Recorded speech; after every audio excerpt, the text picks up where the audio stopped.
क्या आपने कभी सोचा है कि दुनिया में मुट्ठी भर लोग ही बेशुमार दौलत के मालिक क्यों होते हैं, जबकि दिन रात कमर तोड़ मेहनत करने वाला इंसान पाई पाई को तरसता रह जाता है। मुर्गापुर के घने जंगलों के बीच एक काले हिरण ने एक हताश किसान को वो 3 महामंत्र बताए थे जो अमीरी और कामयाबी के बंद ताले की चाबी हैं। ये कोई आम किस्सा नहीं है, बल्कि ये वो कड़वा सच है जिसे रईस लोग अपनी ऊंची दीवारों के पीछे छिपा कर रखते हैं ताकि गरीब हमेशा उनका गुलाम बना रहे। आज की ये कहानी आपके जीवन से मायूसी के काले बादलों को हटाकर सफलता का सूरज उगा देगी। तो दिल थाम कर बैठिए और इस वीडियो को अंत तक देखिए, क्योंकि अधूरा ज्ञान विष के समान होता है। पर चलिए सत्य की इस यात्रा पर चलते हैं। भाग 1, माटी का लाल और नियति का क्रूर खेल। प्रकृति के कैनवस पर अगर ईश्वर ने सबसे सुंदर चित्र उकेरा था तो वो था मुर्गापुर। ऊंची ऊंची पहाड़ियों की सुरक्षित गोद में बसा ये गांव किसी स्वर्ग से कम नहीं था। यहाँ बहने वाली नदी का कल कल करता शोर किसी मधुर संगीत की तरह गूंजता था और उसका पानी इतना मीठा था मानो साक्षात अमृत बह रहा हो।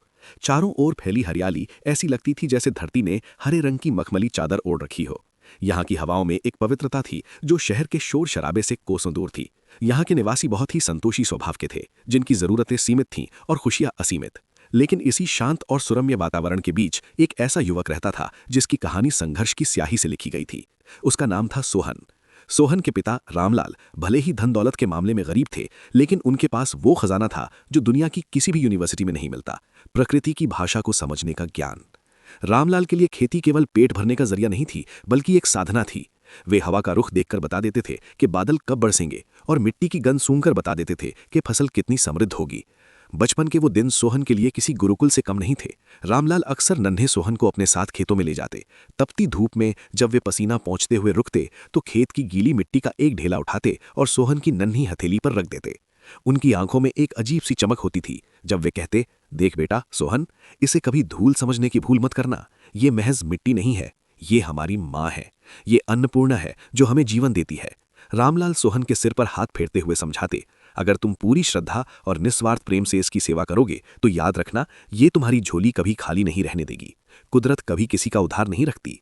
पिता की ये सीख सोहन के बाल मन पर किसी पत्थर की लकीर की तरह छप गई थी। उसने मान लिया था कि उसका जीवन इसी मिट्टी की सेवा के लिए बना है। सोहन की मां शारदा एक ममतामयी और सरल स्त्री थीं। वे अक्सर घर के आंगन से सोहन को पौधों के बीच काम करते हुए देखती और गर्व से भर जाती थीं। वे पड़ोसियों से कहती, मेरे सोहन के हाथों में साक्षात ईश्वर का वरदान है। इसके हाथों में ऐसा जादू है कि अगर ये किसी मरते हुए पौधे को भी छू ले तो उसमें प्राण लौटाते हैं। और ये बात केवल एक माँ का लाड़ नहीं, बल्कि 16 आने सच थी। गांव वाले भी अचरज से देखते थे कि जिस बंजर जमीन पर दूसरों का पसीना सूख जाता था, वहां सोहन का हल चलते ही सोना उगने लगता था। उसके खेत में उगे अनाज के दाने मोतियों जैसे चमकते थे और उसके लगाए गेंदे और गुलाब के फूलों की महक हवा की दिशा बदल देती थी। लोग कहते थे कि सोहन पौधों से बातें करता है और पौधे उसकी भाषा समझते हैं। सोहन का जीवन गरीबी में जरूर था, लेकिन माता पिता के असीम प्रेम और अपनी कला के संतोष ने उसे कभी अभाव का एहसास नहीं होने दिया। वो अपनी छोटी सी दुनिया में राजा की तरह खुश था। लेकिन कहते हैं ना, वक्त का पहिया हमेशा एक जैसा नहीं घूमता और खुशियों को नजर लगते देर नहीं लगती। नियति ने सोहन के लिए एक बहुत ही कठोर परीक्षा तय कर रखी थी। जब सोहन अपनी जवानी की दहलीज पर कदम रख रहा था और उसकी उम्र महज 20 बरस की थी, तभी गांव में एक काली छाया ने दस्तक दी। एक भयानक महामारी ने पूरे मुर्गापुर को अपनी चपेट में ले लिया। हवाओं में मौत का सन्नाटा पसर गया। उस महामारी ने कई हंसते खेलते परिवारों के चिराग बुझा दिए और इसी कालचक्र में सोहन का सब कुछ लुट गया। एक ही मनहूस हफ्ते के भीतर सोहन के सिर से माता और पिता दोनों का साया हमेशा के लिए उठ गया। जिस घर में कल तक मां की हंसी और पिता की नसीहतें गूंजती थीं, वहां अब केवल मातम का शोर था। सोहन भरी दुनिया में बिल्कुल अकेला रह गया। उसकी वो प्यारी सी झोपड़ी जो कभी स्वर्ग लगती थी, अब उसे काटने को दौड़ती थी। दीवारों से माता पिता की यादें उसे घेर लेती थीं। खेतों में काम करते वक्त जब वो पीछे मुड़कर देखता तो उसे शाबाशी देने वाला कोई नहीं था। उसका मन काम से उचटने लगा। लेकिन दुख का पहाड़ यहीं खत्म नहीं हुआ। समाज का असली और क्रूर चेहरा अब सोहन के सामने आने वाला था।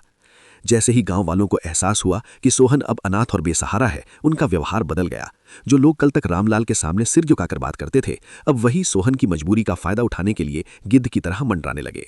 सोहन के पास अपने पिता का सिखाया हुनर तो था, लेकिन दुनियादारी की चालाकी नहीं थी। लोग उससे काम करवाते, उसकी मेहनत का फायदा उठाते और जब दाम देने की बारी आती तो आधा अधूरा पैसा फेंक कर चले जाते। कोई बहाना बनाता तो कोई पुराना कर्ज बताकर पैसे काट लेता। कई लोग तो उससे उधार ले जाते और वापस करने का नाम तक ना लेते। सोहन का दिल बहुत दुखता था, पर वो स्वभाव से इतना संकोची और सीधा था कि किसी से ऊंची आवाज में अपना हक भी नहीं मांग पाता था। उसकी आंखों के सपने आंसुओं में बह चुके थे। स्थिति इतनी बदतर हो गई कि मिट्टी से सोना उगाने वाला ये कलाकार अब दाने दाने को मोहताज हो गया। कई रातें ऐसी गुजरी जब उसके घर में चूल्हा तक नहीं जला। भूख से पेट में ऐंठन होती तो वो लोटा भर पानी पी लेता और अपने माता पिता की पुरानी तस्वीर को सीने से लगाकर आंसुओं से भीगा चेहरा लिए खाली पेट सो जाता। नियति शायद ये देखना चाहती थी कि ये माटी का लाल कब तक नहीं टूटता। भाग 2, अहंकार का किला और स्वाभिमान की परीक्षा। जहां एक तरफ सोहन की झूपड़ी में भूख और लाचारी का सन्नाटा फैला था, वहीं मुर्गापुर के दूसरे छोर पर एक अलग ही दुनिया आबाद थी। यहां सेठ हरकचंद की विशाल हवेली किसी राक्षस के खुले जबड़े की तरह गांव के सीने पर तनी हुई खड़ी थी। सेठ हरकचंद की दौलत के चर्चे जितनी दूर तक थे, उससे कहीं ज्यादा बदनाम थी उसकी कंजूसी और पत्थर दिल फितरत। उसके लिए इंसान की कोई कीमत नहीं थी। वो सोचता था कि दुनिया की हर खुशी और हर ईमान को सिक्कों की खनक से खरीदा जा सकता है। वो गरीबों को अपने जूते की धूल के बराबर भी नहीं समझता था। एक आलस भरी दोपहर सेठ हरकचंद की पत्नी ने हवेली की खिड़की से बाहर देखा और नाक सिकोड़ ली। हवेली के पीछे मीलों तक फैली वीरान जमीन उसे अपनी शानो शौकत पर एक काले दाग की तरह लग रही थी। उसने सेठ से शिकायत करते हुए कहा, सुनिए, ये वीरान जमीन हमारी रईसी का मजाक उड़ाती है। मैं चाहती हूं कि यहाँ एक ऐसा बगीचा बने जिसे देखकर रियासत की रानी का भी कलेजा जल जाए। सेठ को पत्नी की बात में अपना अहंकार चमकता हुआ दिखा। उसने अपनी मूंछों पर ताव देते हुए फैसला सुनाया कि वो यहाँ एक ऐसा बगीचा बनवाएगा जैसा किसी राजा महाराजा के पास भी ना हो, जिसमें विदेशों से लाए गए दुर्लभ और कीमती फूल खिलेंगे। लेकिन सवाल ये था कि उस बंजर और पथरीली जमीन पर हरियाली कौन लाएगा। सेठ के एक पुराने मुनीम को सोहन के हुनर की याद आई। उसने डरते डरते दबी जुबान में सुझाव दिया, मालिक, पूरे इलाके में बस एक ही शख्स है जिसके हाथों में मिट्टी को सोना बनाने का वरदान है। वो रामलाल का बेटा सोहन है। वो पत्थर पर भी फूल खिला सकता है। सेठ ने अपनी मोटी गर्दन घुमाई और हिकारत से कहा, हाँ, एक 2 कौड़ी के किसान का बेटा? बुलाओ उसे, मैं भी तो देखूं कि उसके हाथों में जादू है या सिर्फ मिट्टी। जब सोहन को सेठ का बुलावा मिला तो उसके मन में एक उम्मीद की किरण जागी। वो फटे पुराने कपड़ों में सिमटा हुआ सेठ की हवेली के विशाल फाटक के भीतर दाखिल हुआ। हवेली की चकाचौंध सोने चांदी से जड़ी दीवारें और मखमली पर्दे देखकर उसकी आंखें चौंधिया गईं। सामने एक ऊंचे तबूतरे पर मखमली गद्दों के बीच अध लेटा सेठ हरकचंद हुक्का गुड़गुड़ा रहा था। उसने सोहन को ऊपर से नीचे तक ऐसे देखा जैसे किसी गंदे कीड़े को देख रहा हो। सेठ के चेहरे पर तिरस्कार की मुस्कान तैर गई। तो तुम हो वो जादूगर माली? छी, तेरे कपड़ों से तो गरीबी की बदबू आ रही है, तो क्या खाकशाही फूलों की कदर जानेगा? सोहन इस अपमान से सिहर उठा। उसका स्वाभिमान घायल हो गया, लेकिन अपनी मजबूरी और भूख को याद करके वो चुप रहा। उसने सिर झुकाकर विनम्रता से कहा, सेठ जी, हुनर कपड़ों का मोहताज नहीं होता। आप हुक्म दीजिए, काम क्या है? सेठ ने हुक्के का धुआं सोहन के मुंह में छोड़ते हुए अपनी असंभव मांग रखी। मुझे अपनी हवेली के पीछे एक जन्नत चाहिए, एक ऐसा बगीचा जहां नीले गुलाब, काले कमल और सतरंगी गेंदे खिले। जो भी इसे देखे उसकी आंखें फटी रह जाएं। बोल कर पाएगा? और क्या दाम लेगा अपनी मजदूरी का? सोहन ने मन ही मन हिसाब लगाया। दुर्लभ बीजों को विदेशों से मंगवाना, खाद, पानी और महीनों की कड़ी मेहनत, ये कोई आसान काम नहीं था। लेकिन उसे लगा कि शायद यही वो मौका है जो उसके जीवन से गरीबी का अंधेरा मिटा सकता है। उसने हिम्मत जुटाकर थोड़ी कांपती आवाज में कहा, सेठ जी, काम बहुत बड़ा है और इसमें समय भी बहुत लगेगा। मैं इस काम के लिए 500 स्वर्ण मुद्राएं लूंगा। 500 स्वर्ण मुद्राएं सुनते ही सेठ हरकचंद का ठहाका पूरी हवेली में गूंज उठा। उसका मोटा पेट हंसी से हिलने लगा, मानो उसने दुनिया का सबसे बड़ा मजाक सुन लिया हो। वो अपनी जगह से खड़ा हुआ और सोहन की आंखों में आंखें डालकर बोला, 500 मुद्राएं? अरे ओ भिखारी, तेरी 7 पीढ़ियों ने भी इतनी रकम एक साथ नहीं देखी होगी। तू मिट्टी खोदने के इतने पैसे मांगेगा? सेठ की आवाज अचानक सख्त हो गई। सुन, मैं तुझे इस काम की कुल 50 स्वर्ण मुद्राएं दूंगा। एक सिक्का भी ज्यादा नहीं। काम करना है तो कर, वरना अभी इसी वक्त यहां से दफा हो जा। तेरे जैसे भूखे किसान रोज मेरी हवेली के बाहर भीख मांगने आते हैं। सोहन का चेहरा शर्म और अपमान से लाल हो गया। 50 मुद्राएं? ये तो उसकी मेहनत का ही नहीं, बल्कि उस कला का भी अपमान था जो उसने अपने पिता से सीखी थी। इतने पैसों में तो शायद ढंग के बीज भी नहीं आते। उसके अंदर का स्वाभिमान चीख रहा था कि मना कर दे, लेकिन तभी सेठ ने अपनी उंगली उठाकर धमकी दी, और एक बात कान खोलकर सुन ले, अगर बगीचा मेरे मन मुताबिक नहीं बना या एक भी फूल कम खिला तो ये 50 मुद्राएं भी भूल जाना। उल्टे तेरी चमड़ी उधेड़कर इसी जमीन में खाद बना दूंगा। सोहन की आंखों में आंसू आ गए। ये कोई सौदा नहीं था, ये उसकी गरीबी का मजाक था। भाग 3, पसीने का मोल और विश्वासघात का बवंडर।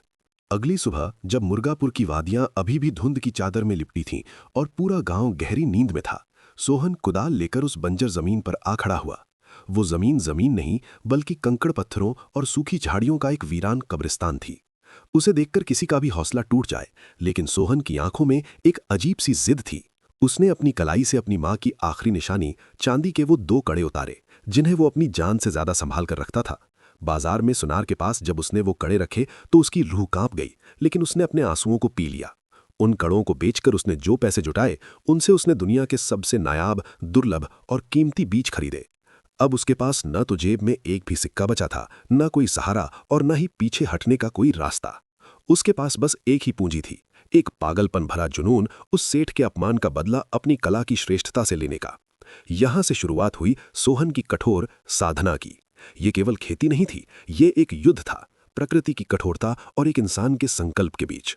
सोहन सूरज की पहली किरण धरती पर पड़ने से पहले ही खेत में पहुंच जाता और तब तक काम करता जब तक कि चांद आसमान के बीचों बीच न आ जाता।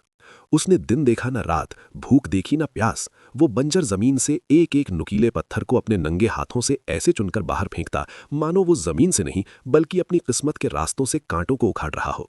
उसने पास बहती नदी से अपने कंधों पर भारी मटके लाद कर सैकड़ों चक्कर लगाए और उपजाऊ मिट्टी लाकर उस पथरीली छाती पर बिछाई। कोसों दूर से पानी लाकर उसने उस प्यासी धरती की प्यास बुझाई। सोहन का ये काम केवल शारीरिक श्रम से ही सीमित नहीं था, ये एक गहरी आध्यात्मिक यात्रा बन चुका था। जब वो नन्ही क्यारियों में बीज बोता तो वो उनसे ऐसे बातें करता जैसे कोई माँ गर्भ में पल रहे अपने शिशु से करती है। वो हवाओं से फुसफुसाता, पौधों को लोरी सुनाता और उनके लिए मीठे गीत गाता।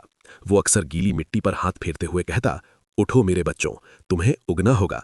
तुम्हें दुनिया को दिखाना है कि प्रेम और समर्पण में कितनी ताकत होती है। तुम्हें मेरे स्वाभिमान की रक्षा करनी होगी।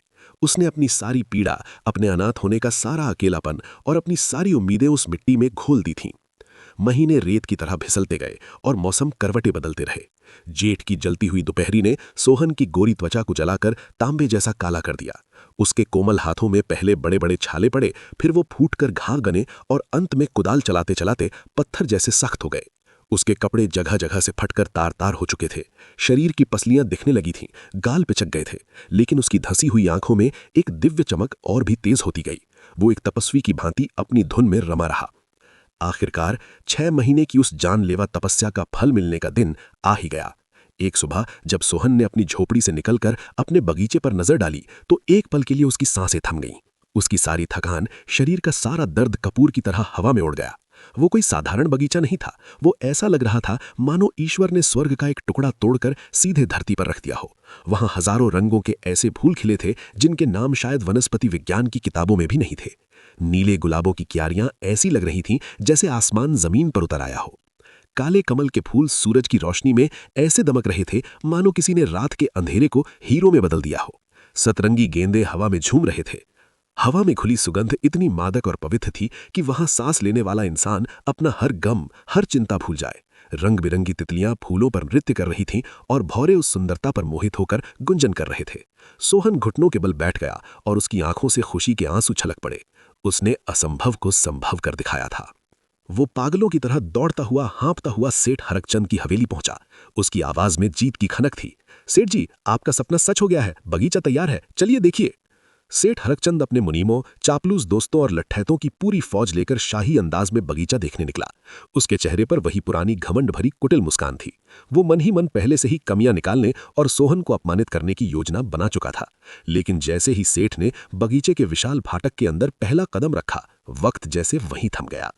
अचानक वहां गहरा सन्नाटा छा गया। सेठ की आंखें आश्चर्य से फटी की फटी रह गईं। उसका जबड़ा खुला का खुला रह गया। उसके मुंह से एक शब्द भी नहीं निकल पा रहा था। उसके साथ आए दोस्त और मुनीम भी वाह वाह कर उठे। वे मंत्रमुग्ध होकर उस जादुई दुनिया को निहार रहे थे। ऐसी सुंदरता उन्होंने जीवन में कभी नहीं देखी थी। एक पल के लिए उस पत्थर दिल और लालची सेठ को भी अपनी आंखों पर विश्वास नहीं हुआ कि जिस जमीन को वो बंजर और बेकार समझता था वो इतनी खूबसूरत हो सकती है। लेकिन अगले ही पल सेठ के अंदर का ईर्ष्यालु शैतान जाग उठा। उसने देखा कि उसके अमीर दोस्त एक गरीब माली के हुनर के आगे नतमस्तक हो रहे हैं। सेठ के मन में ईर्ष्या का जहरीला सांप लौटने लगा। उसने सोचा, अगर मैंने आज इस भिखारी किसान की तारीफ कर दी तो ये मेरे सर पर चढ़ जाएगा। लोग कहेंगे कि हरकचंद का बगीचा एक गरीब की मेहरबानी से बना है। नहीं, मैं अपना कद छोटा नहीं होने दूंगा। और अगर मैंने काम स्वीकार कर लिया तो मुझे इसे 50 स्वर्ण मुद्राएं देनी पड़ेंगी। उसने तुरंत अपने चेहरे पर कठोरता का मुखौटा पहन लिया। वो बगीचे में ऐसे घूम रहा था जैसे किसी अपराधी को ढूंढ रहा हो। उसकी नजरें सुंदरता नहीं बल्कि कोई छोटी सी कमी तलाश रही थी। अचानक वो एक दुर्लभ काले कमल के पास रुका। वो झुका और फिर पूरी ताकत से चिल्लाया, ये क्या कचरा है, रुक जाओ सब। माहौल में सन्नाटा पसर गया। सब सहम गए। सेठ ने सोहन की ओर उंगली उठाकर दहाड़ा, अरे ओ निकम्मे माली, तुझे ठीक से काम करना भी आता है? देख इस फूल को, इसकी एक पंखुड़ी बाकी पंखुड़ियों से जरा सी छोटी क्यों है? और वो नीला गुलाब, उसका रंग उतना गहरा नहीं जितना मैंने सोचा था। तूने मेरे कीमती विदेशी बीज बर्बाद कर दिए। सोहन के पैरों तले से जमीन खिसक गई। उसे अपने कानों पर विश्वास नहीं हुआ। वो कांपते हुए लड़खड़ाती जुबान में बोला, सेठ जी, ये तो प्राकृतिक है। हर फूल हर पत्ता एक जैसा नहीं हो सकता। इसमें कोई कमी नहीं है। ये तो इसकी सुंदरता है। देखिए तो सही ये कैसे चमक रहा है। चुप रहो। सेठ का गुस्सा सातवें आसमान पर पहुंच गया। मेरे सामने जुबान लड़ाता है? तेरी इतनी हिम्मत? तूने मेरा सपना तोड़ा है। तूने मेरे आदेश का पालन नहीं किया। सोचा था मुझे बेवकूफ बनाकर 50 मुद्राएं ठग लेगा। मैं तुझे एक फूटी कौड़ी भी नहीं दूंगा। निकल जा यहां से। सोहन को लगा जैसे किसी ने उसके सीने में खंजर घोंप दिया हो। 50 मुद्राएं तो दूर की बात थी, यहां तो उसकी कला, उसकी तपस्या का कत्ल हो रहा था। उसका स्वाभिमान रो पड़ा। उसने हाथ जोड़कर गिड़गिड़ाते हुए कहा, मालिक, ऐसा अनर्थ मत कीजिए। भगवान के लिए ऐसा मत कीजिए। मैंने अपना खून पसीना एक करके अपनी मां के कड़े बेचकर इसे सींचा है। आप चाहें तो राज्य के किसी भी विशेषज्ञ को बुलाकर दिखा लीजिए। अगर वो इसमें एक भी कमी निकाल दे तो मैं अपनी गर्दन कटवा दूंगा। पर मेरे बच्चों को, मेरे पौधों को बुरा मत कहिए। मेरी मेहनत का अपमान मत कीजिए। सोहन का ये आत्मविश्वास और तर्क सेठ के अहंकार पर सीधे चोट की तरह लगा। सेठ का पारा चढ़ गया। उसे अपनी सत्ता को चुनौती मिलती दिखी। उसने अपने लट्ठेतों को आवाज दी, अरे देखते क्या हो, निकालो इस भिखारी को यहां से, और अभी इसी वक्त इस पूरे बगीचे को तहस नहस कर दो। एक भी पौधा खड़ा नहीं दिखना चाहिए। उखाड़ फेंको इस मनहूसियत को। मैं अपनी हवेली में ये कचरा बर्दाश्त नहीं कर सकता। ये आदेश सुनते ही लट्ठैत भूखे भेड़ियों की तरह उस सुंदर बगीचे पर टूट पड़े। सोहन चीखा, नहीं नहीं। वो दौड़ा उन्हें रोकने के लिए। एक पौधी को बचाने के लिए वो उसके ऊपर लेट गया, लेकिन एक लट्ठैत ने उसे लात मारकर दूर फेंक दिया। सोहन धूल में पड़ा तड़पता रहा और उसकी गीली आंखों के आगे ही तबाही का नंगा नाच शुरू हो गया। जिन पौधों को उसने 6 महीने तक लोरी गाकर बड़ा किया था, उन्हें भारी जूतों से बेरहमी से कुचला जा रहा था। नायाब फूलों की गर्दनें मरोड़ी जा रही थीं। हर एक टूटती हुई टहनी की आवाज सोहन के कानों में ऐसे गूंज रही थी जैसे उसकी अपनी हड्डियां टूट रही हों। वो हर कुचले जाते फूल के साथ खुद भी मर रहा था। देखते ही देखते कुछ ही पलों में वो स्वर्ग जैसा बगीचा एक वीरान शमशान में बदल गया। चारों तरफ टूटे हुए पौधे और बिखरी हुई पंखुड़ियां पड़ी थीं, मानो किसी ने खूबसूरती की हत्या कर दी हो। सेठ हरकचंद अपनी जीत पर क्रूरता से हंस रहा था। उसके आदेश पर सोहन को धक्के मारकर घसीटते हुए हवेली के फाटक से बाहर फेंक दिया गया। धूल और खून से सना सोहन अपमान के बोझ तले दबा हुआ किसी जिंदा लाश की तरह लड़खड़ाते कदमों से अपनी झोपड़ी की ओर चल पड़ा। उस शाम मुर्गापुर का सूरज ही नहीं डूबा, बल्कि सोहन के जीवन की आखिरी उम्मीद भी डूब गई। उसके पास अब न पैसा था, न ही इज्जत, न परिवार और न ही जीने की कोई वजह। उसकी कला, जो उसका गौरव थी, आज उसके अपमान का कारण बन गई थी। भाग 4, अंधेरे का अंतिम छोर और दिव्य साक्षात्कार। उस रात सोहन की झोपड़ी में दिया नहीं जला। वहां सिर्फ गहरा दम घोटू अंधेरा था, और उस अंधेरे में गूंज रही थी एक टूटे हुए इंसान की सिसकियां। वो जमीन पर पड़ा फूट फूट कर रो रहा था। उसके शरीर पर लगे घाव उतना दर्द नहीं दे रहे थे जितना दर्द उसकी आत्मा पर लगे घावों से हो रहा था। उसे बार बार वही मंजर याद आ रहा था, कैसे उसके बच्चों यानी पौधों को कुचला गया, कैसे उसे धक्के मारकर निकाला गया। उसे लग रहा था कि अब इस दुनिया में जीने का कोई मतलब नहीं बचा है। उसकी सारी मेहनत, उसका हुनर, उसके माता पिता के संस्कार, सब कुछ एक सेठ के अहंकार की आग में जलकर राख हो गया था। उसके पास न तो अब पैसा बचा था, न ही समाज में कोई इज्जत, न ही उसे अपने माता पिता की बहुत याद आ रही थी। वो दीवारों पर टंगी उनकी धुंधली तस्वीर को देखकर बोला, माँ, बाबूजी, मैं हार गया। मैं अपनी दी हुई। भाग 5, सफलता के 3 ब्रह्म ज्ञान और अंतरात्मा का पुनर्जन्म। जंगल के उस भयावह सन्नाटे के बीच, जहां केवल झरने के पानी के गिरने की निरंतर ध्वनि गूंज रही थी, उस काले हिरण की आवाज ने वातावरण को बदल दिया। उसकी वाणी में किसी जानवर की ध्वनि नहीं, बल्कि युगों युगों से तपस्या कर रहे किसी प्राचीन ऋषि की गंभीरता और गहराई थी। सोहन, जो कुछ पल पहले मृत्यु को गले लगाने आया था, अब अपनी सुध बुध खोकर हाथ जोड़े उस दिव्य प्राणी के सामने नतमस्तक बैठा था। वह हिरण के मुख से निकलने वाले एक एक शब्द को अमृत की बूंदों की तरह पी रहा था, ताकि उसकी प्यासी और मुरझाई हुई आत्मा फिर से जी सके। हिरण की बड़ी और चमकदार आंखें सीधे सोहन के अंतर्मन को भेद रही थीं। उसने एक पल का विराम लिया और फिर भारी स्वर में कहा, सोहन, अपने आंसुओं को पोंछ लो और मेरी बातों को अपने मस्तिष्क में नहीं, अपनी रूह में उतार लो। मैं तुम्हें वो 3 गुप्त सूत्र यानी 3 सीक्रेट लॉज सौंप रहा हूं, जो एक रंक को राजा बनाने और एक राजा को रंक बनाने की ताकत रखते हैं। ये वो ज्ञान है जिसे दुनिया के अमीर लोग अपनी तिजोरियों में छिपा कर रखते हैं। पहला रहस्य, हुनर को साधना समझो, व्यापार नहीं। हिरण ने पहले रहस्य से पर्दा उठाते हुए कहा, सोहन, तुम्हारी सबसे बड़ी और पहली भूल यह है कि तुम अपने ईश्वरीय हुनर का सम्मान नहीं करते, बल्कि उससे मिलने वाले चंद सिक्कों का सम्मान करते हो। जब तुम मिट्टी में बीज बोते हो तो तुम्हारा ध्यान उस सृजन के आनंद पर नहीं, बल्कि इस गणित पर होता है कि फसल बेचकर बाजार से कितना धन मिलेगा। यही लालच तुम्हारी कमजोरी है और यही तुम्हारे दुख का कारण है। याद रखो, जब तुम कोई भी काम करो, चाहे वो एक छोटा सा पौधा लगाना हो या कोई महल बनाना, उसे व्यापार मत समझो। उसे अपनी आत्मा का परमात्मा के प्रति सर्वश्रेष्ठ अर्पण समझो। ये सोचना छोड़ दो कि दुनिया इसके बदले तुम्हें क्या देगी। बस ये सोचो कि इस काम को पूरी शिद्दत से करने पर तुम्हारी रूह को कितना सुकून और मोक्ष मिलेगा। सेठ हरकचंद ने तुम्हारे बागीचे को तहस नहस कर दिया, तुम्हारे फूलों को अपने अहंकार के जूतों से कुचल दिया। लेकिन मुझे बताओ सोहन, क्या वो तुम्हारे हाथों में छिपे उस जादू को छीन पाया? क्या वो तुम्हारे उस ज्ञान को मिटा पाया जिससे तुम सूखी लकड़ी में भी प्राण फूंक देते हो? नहीं। एक सच्चे बेशकीमती हीरे को अगर कोई मूर्ख कीचड़ के गहर में भी फेंक दे तो वो पत्थर नहीं बन जाता, धोने पर वो हीरा ही रहता है। इसलिए उठो और उस उजड़े हुए बागीचे का शोक मनाना बंद करो। जाओ और कुछ ऐसा बनाओ जो उससे भी सुंदर हो, लेकिन इस बार किसी लालची सेठ को खुश करने के लिए नहीं, बल्कि अपनी खुद की खुशी के लिए। अपनी झोपड़ी के बाहर जमीन के एक छोटे से टुकड़े पर सिर्फ एक फूल खिलाओ, लेकिन वो फूल ऐसा होना चाहिए जिसमें तुम्हारी आत्मा की सुगंध हो, किसी सेठ के डर की नहीं। दूसरा रहस्य, अपना मूल्य स्वयं निर्धारित करो। हिरण का स्वर अब थोड़ा कठोर और गंभीर हो गया, जैसे कोई गुरु अपने शिष्य को कड़ी फटकार लगा रहा हो। दूसरा महामंत्र है, अपनी कीमत खुद तय करो। दूसरों को ये अधिकार कभी मत दो कि वे तुम्हारी औकात का फैसला करें। क्या तुम जानते हो कि सेठ ने तुम्हारा इतना घोर अपमान क्यों किया? क्योंकि तुम 500 मुद्राओं की अपनी मांग से गिरकर 50 मुद्राओं की अपमानजनक और तुच्छ शर्त पर मान गए थे। तुम डरे हुए थे, तुम भूखे थे, और इसी भय के कारण तुमने अपनी अनमोल कला का, अपने स्वाभिमान का बाजार में सस्ता सौदा कर लिया। ये दुनिया का एक बहुत कड़वा सच है सोहन। जो चीज बहुत आसानी से और कौड़ियों के भाव उपलब्ध हो जाती है, दुनिया उसे पैरों तले रौंद देती है, उसकी कभी कद्र नहीं करती। अगर तुम्हें अपनी काबिलियत पर, अपनी कड़ी मेहनत पर अटूट भरोसा है, तो उसकी सही कीमत मांगने से कभी मत हिचकिचाना, चाहे सामने कोई राजा ही क्यों ना खड़ा हो। अगर सामने वाला तुम्हारी कीमत ना दे तो एक वक्त भूखे सो जाना मंजूर कर लेना, अपनी कला को समेटकर वापस चले जाना, पर अपने स्वाभिमान को कभी किसी के पैरों में मत गिराना। याद रखना, जिस दिन तुम खुद अपनी असली कीमत पहचान लोगे और उस पर अडिग रहोगे, उस दिन ये दुनिया भी तुम्हें पहचानने के लिए और तुम्हारी मुंह मांगे कीमत देने के लिए मजबूर हो जाएगी। तीसरा रहस्य, प्रकृति ही अनंत समृद्धि का द्वार है। हिरण ने चारों ओर फैले विशाल हरे भरे जंगल और बहते झरने की ओर इशारा करते हुए तीसरा और अंतिम रहस्य बताया। और तीसरा सबसे महत्वपूर्ण रहस्य है, प्रकृति से जुड़ो, क्योंकि यही समृद्धि, शांति और ऊर्जा का असली और कभी न खत्म होने वाला स्रोत है। उस सेठ की तिजोरी का सोना तुम्हें 2 वक्त की रोटी दे सकता है, पर जीवन नहीं दे सकता। पर ये जंगल, ये अडिग पहाड़, ये बहता झरना और ये मिट्टी, ये तुम्हें वो सब दे सकते हैं जो इंसान की छोटी सी कल्पना से भी परे है। सोहन, तुम्हारा हुनर इसी प्रकृति का दिया हुआ एक उपहार है। जब तुम अपनी जड़ों से कटकर कंक्रीट की दीवारों और बेजान सिक्कों के पीछे भागते हो, तो तुम्हारा हुनर भी निर्जीव और बेजान हो जाता है।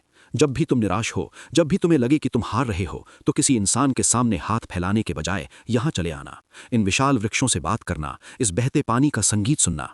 प्रकृति तुम्हें सिखाएगी कि कैसे एक छोटा सा बीज घने अंधेरे में दबकर धैर्य के साथ संघर्ष करते हुए एक दिन विशाल वृक्ष बन जाता है। यहां से तुम्हें वो नई ऊर्जा और प्रेरणा मिलेगी जो तुम्हें किसी भी चुनौती, किसी भी सेठ और किसी भी अपमान से लड़ने की ताकत देगी।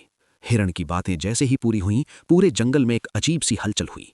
हवाएं थम गईं और अचानक वहां एक तेज सुनहरी रोशनी फैल गई, जिसने अंधेरी रात को दिन जैसा रोशन कर दिया। सोहन की आंखें चौंधिया गईं। उस दिव्य रोशनी के बीच वो काला हिरण धीरे धीरे विलीन होने लगा, जैसे वो कभी वहां था ही नहीं। वो हवा में घुल गया, पर उसके शब्द सोहन की आत्मा पर किसी शिलालेख की तरह हमेशा के लिए अंकित हो गए थे। सोहन को एक पल के लिए लगा कि शायद वो कोई बहुत लंबा और सुंदर स्वप्न देख रहा था, लेकिन जब उसने अपने दिल में झांका तो पाया कि वहां का बोझ हल्का हो चुका था।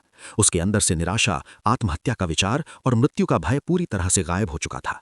उसे जीवन का एक नया अर्थ, एक नई दिशा और जीने का एक नया मकसद मिल गया था। वो डरा हुआ लाचार सोहन नहीं था जो कुछ घंटे पहले यहां मरने आया था। अब वो एक जागृत आत्मा थी जिसे अपनी शक्ति का आभास हो चुका था। उसने झुककर उस झरने के ठंडे और पवित्र जल से अपना मुंह धोया, मानो वो अपने पुराने हारे हुए व्यक्तित्व को धो रहा हो।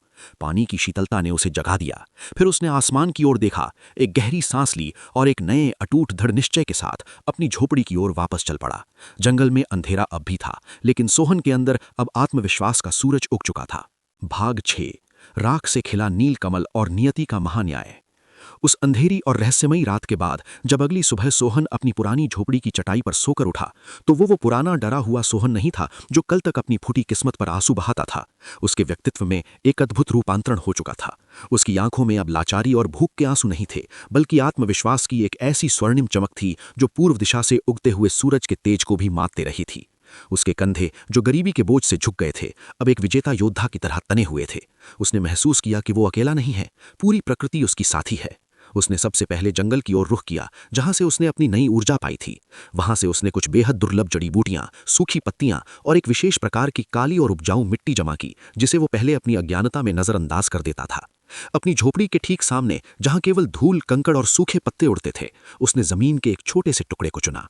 उसने अपने हाथों से बड़े प्यार और सत्कार के साथ उस जमीन को साफ किया, कंकड़ पत्थर हटाए, मानो वो किसी फसल के लिए खेत नहीं, बल्कि ईश्वर के आगमन के लिए किसी मंदिर के फर्श को बुहार रहा हो। उसने अपनी जेब से एक अनोखा बीज निकाला। ये कोई साधारण बीज नहीं था, इसे उसने जंगल की गहराइयों में एक पवित्र स्थान से खोजा था। उस बीज को हथेली पर रखकर उसने आंखें बंद की और प्रार्थना की। फिर उसने उस बीज को मिट्टी में ऐसे रोपा जैसे कोई अपनी आत्मा को धरती के गर्भ में स्थापित कर रहा हो। सबसे खास और बदलने वाली बात यह थी कि इस बार वो ये काम किसी सेठ, किसी राजा, किसी जमींदार या किसी ग्राहक को खुश करने के लिए नहीं कर रहा था। उसके मन में पैसे का कोई गणित नहीं था, मुनाफे का कोई लालच नहीं था और न ही भविष्य की कोई चिंता थी। वो बस अपने मन के आनंद के लिए, अपनी कला की सर्वोच्च साधना यानी मेडिटेशन के लिए और उस अदृश्य शक्ति को धन्यवाद देने के लिए ये कर रहा था, जिसने उसे ये हुनर बख्शा था। हफ्ते बीतते गए, मौसम बदले। सोहन उस नन्हे से बीज के पास घंटों बैठा रहता। वो आंखें बंद करके गहरे ध्यान में चला जाता, मानो अपने प्राणों की ऊर्जा उस बीज में प्रवाहित कर रहा हो। गांव वाले उसे पागल समझने लगे थे, लेकिन सोहन को दुनिया की परवाह नहीं थी। वो अधीर नहीं हुआ, उसने जल्दबाजी नहीं की, उसने मिट्टी को कुरेद कर नहीं देखा। उसने प्रकृति के समय और धैर्य का पूर्ण सम्मान किया। और फिर एक शांत और सुहावनी सुबह, जब हवा में हल्की ठंडक थी, उस छोटे से पोखर में एक चमत्कार हुआ। कीचड़ और पानी के बीच से एक दिव्य नीला कमल खिल उठा। ये फूल वैसा नहीं था जैसा लोग आम तालाबों में देखते हैं। इसकी सुंदरता इस लोक की नहीं लग रही थी। इसकी मखमली पंखड़ियों का रंग गहरे समुद्र और आसमान के मिलन जैसा नीला था। सबसे आश्चर्यजनक बात यह थी कि उस फूल के भीतर से एक हल्की हल्की रहस्यमयी नीली रोशनी निकल रही थी, जो देखने वाले की आंखों को ठंडक और रूह को सुकून पहुंचाती थी। उसे देखकर ऐसा प्रतीत होता था मानो आसमान से कोई चमकदार तारा टूटकर सोहन के आंगन में आ गिरा हो और धरती के प्रेम में फूल बन गया हो। सोहन ने उस फूल को देखा। उसके मन में न तो उसे तोड़ने का लालच आया और न ही बाजार में बेचकर धन कमाने का विचार आया। उसने उस काले हिरण की सीख को आत्मसात कर लिया था। उसने उसे प्रकृति की गोद में आजाद और खिलखिलाते हुए रहने दिया। उसने समझ लिया था कि सुंदरता पर कब्जा नहीं किया जा सकता, उसे केवल निहारा और पूजा जा सकता है। लेकिन कस्तूरी की खुशबू और सत्य की चमक को कोई छिपा नहीं सकता। जल्द ही उस जादुई फूल की खबर झोपड़ी की टूटी दीवारों को पार करके बाहर निकल गई। गांव के लोग जब वहां से गुजरते तो उस अलौकिक नीले कमल को देख भाग 7 अहंकार का पतन और स्वाभिमान का सूर्योदय। कुछ ही पलों में सोहन की छोटी सी झोपड़ी के बाहर का दृश्य किसी ऐतिहासिक दरबार में बदल गया। एक तरफ राजसी ठाठ बाट के साथ खड़ी महारानी थीं और दूसरी तरफ धूल और पसीने में लथपथ, जंजीरों में जकड़ा हुआ सेठ हरकचंद था। सेठ का वो रुतबा, वो घमंड अब उसके चेहरे से गायब हो चुका था। उसकी जगह अब केवल भय और पसीने की बूंदों ने ले ली थी। महारानी की आंखों में अंगारे दहक रहे थे। उन्होंने सेठ को ऊपर से नीचे तक देखा और अपनी गंभीर कड़क आवाज में पूछा, सेठ हरकचंद, हमने सुना है कि तुम इस राज्य के सबसे सुंदर बगीचे के मालिक थे। कहाँ है वो बगीचा? सेठ ने कांपते हुए अपनी पुरानी आदत के अनुसार झूठ का सहारा लेने की कोशिश की। उसने गिड़गिड़ाते हुए कहा, जी महारानी, मेरा सपना तो बहुत बड़ा था, पर इस अयोग्य और कामचोर माली ने सब बर्बाद कर दिया। इसने मेरे पैसे डुबो दिए, इसलिए मैंने उसे दंड दिया। खामोश! महारानी की दहाड़ से पूरा गांव थर्रा गया। अपनी काली जुबान बंद रख, झूठे, मक्कार और अधर्मी इंसान। तू सोचता है कि तू अपनी दौलत की चमक से महारानी की आंखों में धूल झोंक सकता है? महारानी ने सोहन के उस दिव्य नीले कमल की ओर इशारा करते हुए कहा, जिस कलाकार के हाथों में ईश्वर ने ऐसा जादू दिया हो, वो कामचोर नहीं हो सकता। तुमने एक सच्चे साधक का नहीं, बल्कि साक्षात सरस्वती का अपमान किया है। तुमने अपनी ईर्ष्या और 50 मुद्राओं के लालच में प्रकृति की हत्या की है। ये केवल चोरी नहीं, ये पाप है। भीड़ में सन्नाटा छाया हुआ था। हर कोई अपनी सांसें रोके न्याय का इंतजार कर रहा था। महारानी ने अपना अंतिम फैसला सुनाया। सेठ हरकचंद, तुम्हारी सजा यह है कि तुम अभी इसी वक्त भरी भीड़ के सामने इस गुणी के सनम के पैरों में गिरोगे और इससे अपने पापों की माफी मांगोगे। सेठ के पैरों तले जमीन खिसक गई। एक अमीर सेठ एक फकीर के पैरों में। लेकिन महारानी यही नहीं रुकी। उन्होंने आगे कहा, और सुन लो, तुमने इसकी मेहनत का जो अपमान किया है, उसके हर्जाने के तौर पर तुम्हें इसे अभी के अभी 50 मुद्राएं नहीं, बल्कि उसका 100 गुना यानी 5000 स्वर्ण मुद्राएं देनी होगी। सेठ हरकचंद का अहंकार कांच के महल की तरह चकनाचूर होकर बिखर गया। उसके पास बचने का कोई रास्ता नहीं था। जिस सोहन को उसने भिखारी कहकर धक्के मारे थे, आज अपनी जान बचाने के लिए उसे उसी सोहन के धूल भरे पैरों में अपना सिर रखना पड़ा। वो बच्चों की तरह फूट फूट कर रोने लगा और गिड़गिड़ाया, मुझे माफ कर दो सोहन, मुझसे बहुत बड़ी भूल हो गई। सोहन चुपचाप खड़ा रहा। उसके चेहरे पर न तो जीत का अहंकार था, न ही बदला लेने की खुशी। उसके चेहरे पर बस एक गहरी शांति थी, वही शांति जो उस काले हिरण की आंखों में थी। उसने सेठ को माफ कर दिया, क्योंकि वो जानता था कि अब उसकी लड़ाई किसी इंसान से नहीं बल्कि खुद को तराशने की थी। सेठ को मजबूर होकर अपनी तिजोरी खाली करके 5,000 स्वर्ण मुद्राएं सोहन को देनी पड़ी। न्याय हो चुका था। महारानी सोहन के चरित्र, उसके धैर्य और उसकी अद्भुत कला से इतनी प्रभावित हुई कि उन्होंने वहीं सबके सामने एक शाही घोषणा की। उन्होंने कहा, आज से सोहन केवल एक किसान नहीं बल्कि इस पूरे राज्य का मुख्य शाही उद्यानपाल होगा। राजमहल के पास इसे एक सुंदर भवन और जमीन दी जाएगी ताकि इसकी कला को पूरा सम्मान मिल सके। देखते ही देखते सोहन की किस्मत बदल गई। उसकी ख्याति हवाओं के साथ उड़ती हुई पूरे देश में फैल गई। बड़े बड़े राजा महाराजा और नवाब उसे अपने बगीचों को संवारने के लिए न्योता भेजने लगे। वही सोहन जो कभी दाने दाने को मोहताज था, अब धन और सम्मान के शिखर पर था।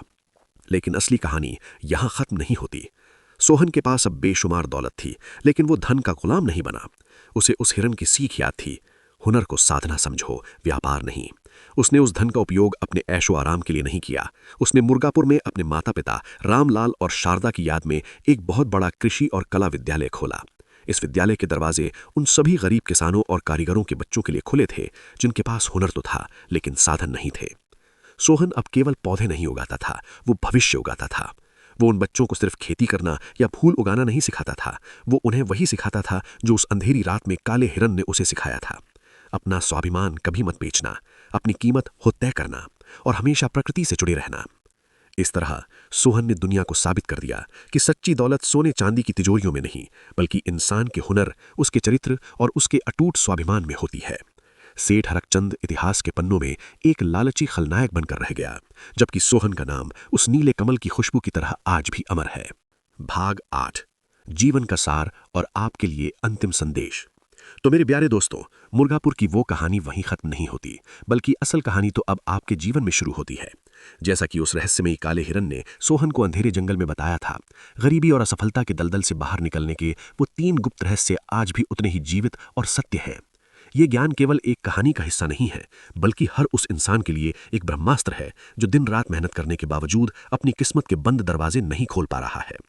आइए उन 3 अनमोल सूत्रों को अपने दिल और दिमाग में हमेशा के लिए अंकित कर लें। पहला, अपने हुनर को ईश्वर की पूजा समझो।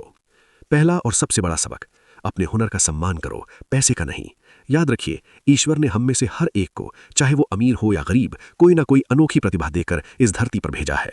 आप चाहे एक किसान हो जो मिट्टी से सोना उगाता है, एक कारीगर हो जो बेजान चीजों में जान डालता है, एक रसोइया हो जो भोजन में स्वाद भरता है, या एक शिक्षक हो जो भविष्य गढ़ता है। अपने काम को कभी छोटा मत समझिए। अपने काम को सिर्फ पेट भरने का या बिल चुकाने का एक मजबूरी भरा जरिया मत मानिए। उसे ईश्वर की आरती समझिए। जब आप अपने काम को पूरी लगन, पूरी ईमानदारी और अपनी आत्मा की गहराई से करते हैं, तो वो काम साधारण नहीं रहता। उसमें एक ऐसी दिव्यता आ जाती है कि पैसा, शोहरत और सम्मान आपके पीछे पीछे खुद चलकर आते हैं। काम को बोझ की भावना से नहीं बल्कि एक साधना समझकर करें। दूसरा, अपना मूल्य खुद तय करें। दूसरा महामंत्र, अपनी कीमत खुद तय करो और इस दुनिया को यह हक कभी मत दो कि वो आपको सस्ता समझे। हम अक्सर दूसरों की राय से अपनी काबिलियत को तौलने की गलती करते हैं। कभी भी अपनी प्रतिभा को कम मत आंको और किसी भी हाल में, चाहे कितनी भी मजबूरी हो, किसी को अपना अपमान करने की इजाजत मत दो। अपने आत्मसम्मान को दुनिया की किसी भी दौलत से ज्यादा कीमती समझो। ये कड़वा सच है कि जब तक आप खुद अपनी इज्जत करना नहीं सीखेंगे, ये दुनिया आपको ठोकरें मारती रहेगी। जिस दिन आप आईने में देखकर खुद पर गर्व करेंगे, दुनिया भी आपके सामने झुकेगी। अपनी मेहनत का सही हक और सही मूल्य मांगने में कभी संकोच न करो। याद रखिए, एक गरीब इंसान के पास अगर स्वाभिमान है तो वो सबसे बड़ा धनवान है। तीसरा, प्रकृति की शरण में ही सच्ची समृद्धि है। तीसरा और अंतिम रहस्य, प्रकृति से जुड़ो, क्योंकि वही समृद्धि का असली और कभी न सूखने वाला स्रोत है। आज की इस भागदौड़ भरी जिंदगी में हम कंक्रीट के जंगलों और एसी कमरों में कैद होकर उस शक्ति से कट गए हैं जो हमें जीवन देती है। जब भी आपका मन अशांत हो, जब आप जीवन की उलझनों से निराश हो जाएं, या जब आपको आगे का कोई रास्ता न सूझ रहा हो, तो थोड़ा समय निकालिए। पेड़ पौधों के बीच बैठिए, नदी के बहते पानी को सुनिए या खुले आसमान के नीचे लेट जाइए। विश्वास मानिए, प्रकृति के पास आपकी हर समस्या का समाधान है। आपको वहां से एक ऐसी सकारात्मक और दिव्य ऊर्जा मिलेगी जो आपकी बड़ी से बड़ी चिंता को भस्म कर देगी। असली समृद्धि का मतलब सिर्फ बैंक बैलेंस बढ़ाना नहीं है, बल्कि मन की शांति, निरोगी काया और एक रचनात्मक जीवन जीना भी है। और ये सब हमें मुफ्त में केवल प्रकृति की गोद में ही मिल सकता है। निष्कर्ष, ये कहानी हमें सिखाती है कि हमारी सबसे बड़ी दौलत कोई बाहरी खजाना नहीं, बल्कि हमारा आत्मविश्वास, हमारा हुनर और हमारा अटूट स्वाभिमान है। परिस्थितियां कितनी भी विपरीत क्यों ना हो, तूफान कितना भी तेज क्यों ना हो, हमें कभी भी उम्मीद का दामन नहीं छोड़ना चाहिए। जरा सोचिए, अगर उस रात सोहन सेठ के अपमान से टूटकर उस चट्टान से कूदकर अपनी जान दे देता तो क्या होता? दुनिया एक महान कलाकार को हमेशा के लिए खो देती और वो नीला कमल कभी नहीं खिलता। लेकिन उसने संघर्ष चुना, उसने अपनी असली कीमत पहचानी और अंत में सफलता ने खुद आकर उसके कदम चूमे। अंतिम निवेदन,